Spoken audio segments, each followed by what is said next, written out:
Почитувани, Агенцијата за храна и ветеринарство денес во соработка со Стопанска комора на Република Македонија организираше трибина под наслов генетски модифицирани организми, генетски модифицирана храна и генетски модифицирана храна за изхрана на животните. На самата дебата учествуваат и останатите државни институции инволвирани по ова прашање, како и невладени организации, Организација за заштита на правата на потрошувачите и исто така и научната фела, тоест професорите од релевантните факултети. Агенцијата на ова дебата презентираше моменталната легислатива која е на снага во Република Македонија, како и активностите кои ги презема при контролата на овој вид храна. Исто така агенцијата кажа кои се и нејзините надлежности, тоест дека е надлежен само за контрола на ГМО храната и ГМО храната за исхрана на животните.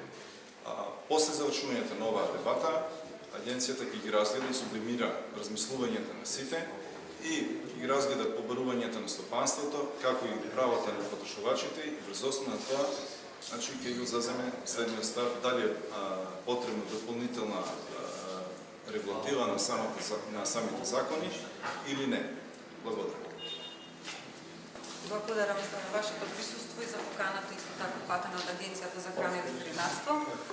Навистина е добра прилика да се слушнаат мислењата на сите, нели вклучително и потрошувачите, и добро е да се напреди законската регулатива, односно реално да се согледаат состојбите за присуството и неприсуството на ГМО храната, зашто веќе имавме информации при мониторинг анализата на Агенцијата за храна и ветеринарство.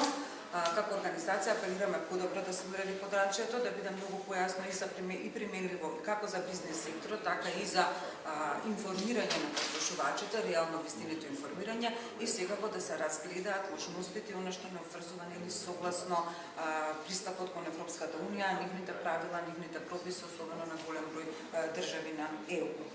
Така да како организација апелираме да има добра законска рамка, регулатива во ова подрачје, како за храната за намирата на луѓето, така и за храната за животни и особено етикетите на производите, означувањето на производите да ги содржат вистинските информации во поглед на ГМО-то.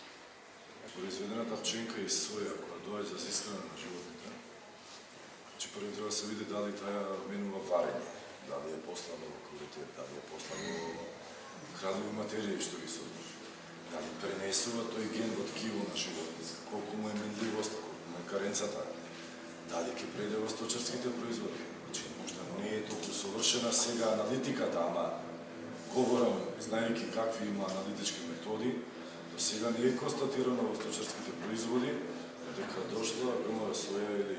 Да, има противници кои велат има, ама над 95% анализите кажуваат дека животните хранети со овие најраширени не прават проблем. За алергеноста не би коментирал.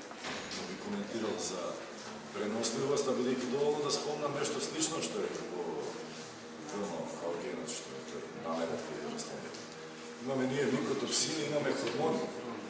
Тие исто така траат во ткивата на животни. Дури и тие може да ги има во храната, како што е афлатоксинот кој од B1 и B2 и G1 се трансферира во микротоксин кој иде во млекото, или да кажам афлатоксинот во месото кој има некоја каренца од 17 до 30 дена. Значи исто така може да дојде.